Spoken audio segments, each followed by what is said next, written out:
2 दिन पहले एक पुराने क्लाइंट से सेशन हुआ। तकरीबन 1 डेढ़ साल पहले हम लोग मिले थे। ये दिल्ली के बहुत बड़े व्यापारी हैं। काफ़ी इन्होंने मेहनत करी लाइफ में। 2 बार शादियां हुई, दोनों बार डिवोर्स हो गए थे और हर डिवोर्स में बीवी जो है एक मकान और 5-6 करोड़ रुपए लेके गई। तो काफ़ी परेशान होकर के इन्होंने हमें अप्रोच किया था। पैसे बहुत अच्छे थे इनके पास में, पैसों की कमी नहीं थी। लेकिन इन्होंने कहा कि अब बीवी भी छोड़ के चली गई है, मैं चाहता नहीं था कि वो मुझसे डिवोर्स लें और पहली वाले से तो मैं बिल्कुल नहीं चाहता था, लेकिन अब जो भी किस्मत को मंजूर था। तो ये सब होने के बाद में कहता है बच्चे भी मेरे अगेंस्ट हो गए। एक बच्चा तो मेरे को बहुत गंदी गंदी गालियाँ देता है। वो मेरे को बोलता है कि तुम तो सुसाइड कर लो, तुम तो मर्द बनने के लायक नहीं हो, तुम बहुत अब्यूसिव फादर रहे हो और तुमने हमारी मदर की देखभाल नहीं करी, हमारी देखभाल नहीं करी। तो बहुत डिप्रेशन में ये मेरे पास आया था कि सर पैसे बहुत हैं और समझ में नहीं आ रहा। मैं जब भी रिलेशनशिप में जाता हूँ finally I and up getting divorce हो जाता है मेरे, और पैसे भी मेरे ख़त्म हो जाते हैं। और अब मुझे ये नहीं पता लग रहा कि मैं अब आगे की ज़िंदगी कैसे जीऊँ, किस टाइप की वाइफ मतलब शादी करूँ, मैं किस टाइप की लड़की से शादी करूँ, और बच्चों के मन में जो मेरे लिए गलत फीलिंग्स हैं उनको मैं कैसे चेंज करूँ। तो हमने ऑल टुगेदर उसकी सिस्टम को चेंज कर दिया था। मैंने कहा देखो अब अपनी वाइफ की तरफ जो भी 2 हैं, डिवोर्स हो गया, वो ले गई जो उनको लेके जाना था।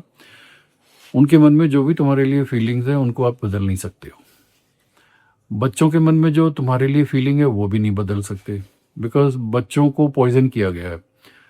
क्योंकि मदर जो होती है बच्चों को कॉन्टिन्यूसली बताती रहती है तुम्हारे फादर ठीक नहीं है, ये ठीक नहीं है, वो ठीक नहीं है।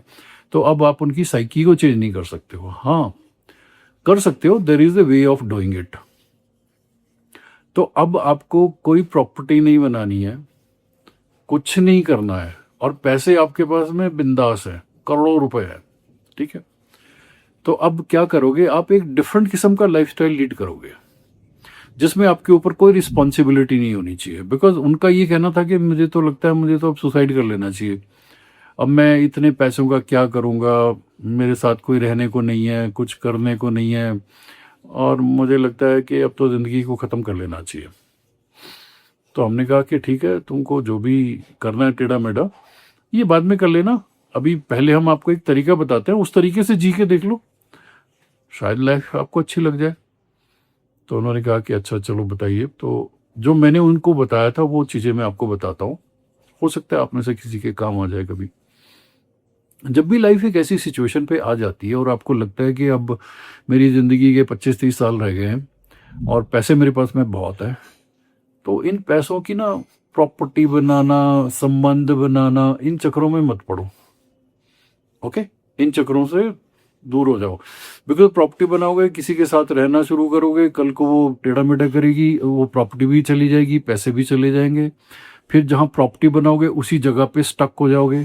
फिर वहाँ के इतने सारे झंझट हैं, इलेक्ट्रिसिटी है, म्यूनिसिपल कमेटी है, नौकर चाकर हैं, उन सब की देखभाल है, और उनके साथ रहते रहते ना पक जाओगे। तो करना क्या है? तो मैंने कहा उनको, 1 डेढ़ साल पुरानी बात है, कि डेस्टिनेशन देखो कि आप ज़िंदगी में कहाँ कहाँ जाना चाहते हो। तो उसने कहा कि मैं गोवा जाना चाहता हूँ, मैं हिमाचल में किसी अच्छे हिल स्टेशन पे रहना चाहता हूँ, मैं उत्तराखंड में जाना चाहता हूँ, मैं केरला के बैक वाटर्स में जाना चाहता हूँ, मैं थोड़ा बंगाल की तरफ, कोलकाता की तरफ भी रहना चाहता हूँ। लाइकवाइज उन्होंने 10-12 डेस्टिनेशन बताए।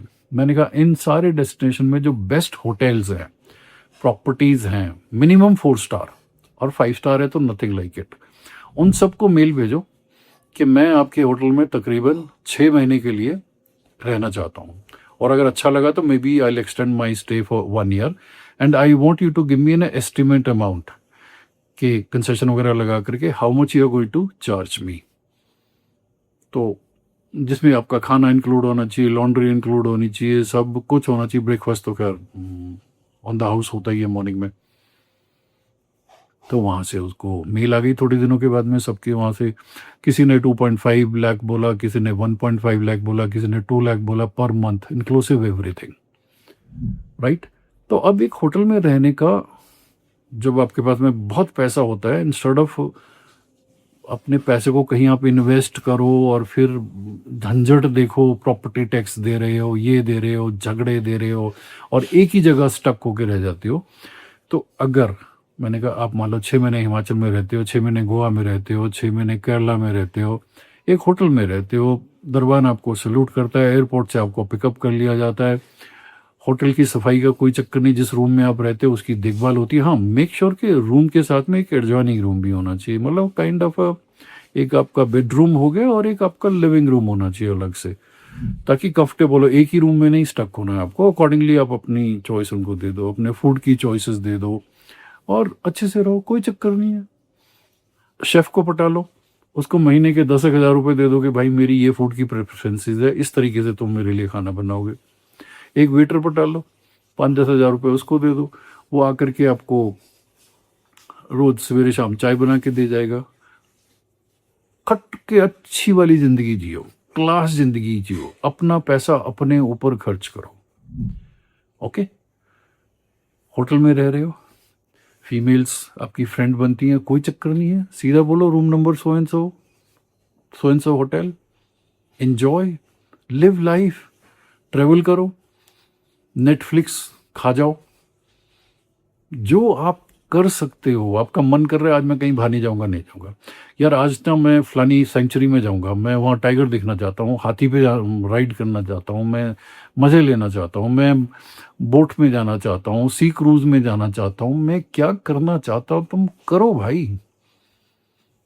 जो तुम्हारी बीवियां तुम्हें छोड़ के चली गई हैं, जो बच्चे तुम्हें छोड़ के चले गए, चले गए यार, अपनी इमोशनल अटैचमेंट को काट। अब जिंदगी भर तुम वही आलू टिंडे टमाटर खाते रहे, वही घर आकर के वही अपना टीवी सीरियल देखते रहे, उसी टाइप से सब कुछ आप जिंदगी में करते रहे। Change. Okay, if you have earned money, उस पैसे का इस्तेमाल करो, उस पैसे को कहीं लेके नहीं जाओगे, नहीं तो यू विल एंड अप कभी किसी वाइफ को पकड़ा रहे हो, कभी किसी बच्चे के ऊपर लगा रहे हो और वही जूते मार रहे हैं तुम्हें। तो इनको ये आइडिया अच्छा लग गया, बड़े डरते डरते किया इन्होंने, बिकॉज ऐसी नेचर नहीं थी इनकी, नेचर थोड़ी डिफरेंट किस्म की थी, तो इस टाइप की उसके साथ में इन्होंने किया। और फिर अभी आए थे 2 दिन पहले and he was so happy. कहता मैंने कभी नहीं सोचा था कि मैं एक बहुत ही अल्ट्रा लग्जरी जिंदगी जीऊंगा जहां पर हर इंसान मेरी देखभाल करेगा, मुझे कोई चिंता नहीं है कि आया आई है नहीं आई है, किसी को पैसे देने क्या देने, एक फिक्स अमाउंट देना है, मेरी लॉन्ड्री भी होती है, मेरे रूम की भी देखभाल होती है, मुझे कुछ नहीं करना है and I live like a king. कहीं जाना होता है, होटल में कैब आ जाती है, मैं ट्रेवल करता हूँ, शॉपिंग करता हूँ, मॉल्स में जाता हूँ, सी साइड चला जाता हूँ। जब मुझे लगता है कि हाँ मुझे बुक निकाल करके कुछ पढ़ना है तो मैं टिक के बैठ के पढ़ता हूँ। There is no restriction. बीवी का जो खौफ था वो खत्म हो गया, because most of the people have this problem कि उनकी बीवी का इतना खौफ होता है कि बेचारे वो कुछ नहीं कर पाते हैं। अब मैंने कहा तुम्हारे पास अपॉर्चुनिटी है, कोई रिस्पॉन्सिबिलिटी नहीं है, जो लोग तुम्हारे साथ एसोसिएट हुए थे वो पैरासाइट की तरीके से तुमसे जो जो कुछ निकाल सकते थे उन्होंने निकाल लिया, अब वो तुम्हारी लाइफ से बाहर है, अब बिंदास होके जी यार, क्यों घर बना लेना, ये कर लेना, वो कर लेना, होटल्स, और तुम्हारे पास इतने पैसे तुम्हें फर्क नहीं पड़ता। एक साल में कितना है, 20-25 लाख रुपए लग जाएंगे, but the quality of life आप जो जियोगे बहुत बढ़िया है। ओके, राइट, मुझे बहुत अच्छा लगा। 1-1.5 साल पहले जिसका सेशन लिया था, उन्होंने जब दोबारा सेशन लिया, ही वाज सो हैप्पी। बस उनकी एक चीज़ थी जो मुझे थोड़ा सा लग रहा था कि अनकंफर्टेबल कर रही है। ही सेड कि सर मैं ना कभी अब्रॉड नहीं गया और मैं चाहता हूँ कि मैं थोड़ा अब्रॉड जाऊँ। तो मैंने कहा जाओ, तुम पेरिस जाओ, यूरोपियन फीमेल्स घूमो फिरो, ओके, बातचीत करो, enjoy your life, but don't go and stay there for months together. Because भारतीय वातावरण में पले बड़े हो, यहाँ की संस्कृति में पले बड़े हो, यहाँ का जो वे ऑफ लिविंग है वो एक बहुत अलग है। हाँ, वहाँ जाओ थोड़े दिनों के लिए, 15-20 दिन, महीने के लिए जाओ, यूरोप का टूर कर लो, वापस आ जाओ। ओके, सो जिंदगी में जब आपको ये लगे कि यार अब क्या करूं यार मैं, चलो बता देता हूँ। अब जब वो आए थे तो मैंने उनसे पूछा, तो फिर मैंने कहा आप कह रहे थे सुसाइड के बारे में, तो उसका कुछ आइडिया है? ये सेट के सर अच्छा हुआ आपने बचा लिया। कौन सा सुसाइड ना, मुझे तो ये लगता है कि भगवान मेरी जिंदगी 15-20 साल और बढ़ा दे। ओके, तो लाइफ में जब आप बहुत जरूरत से ज्यादा डिप्रेसिव हो जाते हो, अपना जो लिविंग का तरीका है उसको ऑल टुगेदर चेंज कर दो। ऑल टुगेदर चेंज कर दो। People you live with change, atmosphere you live with change, location you live with change, सब कुछ। जिन लोगों ने अभी तक आपको नोचा है, खसोटा है, आपकी जिंदगी की क्वालिटी खराब कर दी है, निकल लो वहां से यार, निकल लो। सॉलिड पैसे कमाए हैं आपने, जिंदगी जियो, खुल करके हंसो, खेलो जो जो आप करना चाहते हो। हमेशा खौफ में रहे हो, हमेशा एक ऐसी इम्पेंडिंग तलवार आपके सिर पे लटकी रहती है कि अभी मेरे को बच्चे पढ़ाने हैं, अभी मेरे को ये करना है। ठीक है, अगर रेसिप्रोकेशन हो रही है तो ठीक है। अब यहाँ पे रेसिप्रोकेशन भी नहीं हो रही, गालियां भी मिल रही हैं, तो मैं तुम्हारी हालत खराब करके रखी हुई है जिन लोगों के साथ आप जुड़े थे, बिकॉज उनको पता है कि ये गिवर है, इसको रिटर्न में कुछ देने की जरूरत नहीं है। तो भाई अब टाइम आ गया है, लुक आफ्टर योरसेल्फ। ओके, मैं ये नहीं कह रहा हूँ कि जबरदस्ती पंगा लो। अच्छी खासी अगर आपकी फैमिली लाइफ चल रही है, आराम से रहो, लिव योर लाइफ। बट अगर आपको ये लगता है कि मुझे बहुत डिप्रेसिव लग रहा है, पीपल आर, मेरे आसपास के जो लोग हैं मुझे अनकंफर्टेबल कर देते हैं, और मैं अपने मर्जी से कुछ भी नहीं कर पा रहा हूँ, और क्योंकि ये इंसान अकेला हो गया था, फैमिली थी नहीं, कोई भी नहीं थी, माँ बाप भी चले गए थे दुनिया में से, तो मैंने कहा था फिर live this particular way. Okay, life में बहुत कुछ है सीखने को, खाने को, पहनने को, घूमने को, करने को, बहुत कुछ है यार। There is, you can never say के दी एंड ऑफ इट। अब मैं क्या करूं? भाई तुम जिस डायरेक्शन में देख रहे हो, नाउ चेंज योर डायरेक्शन।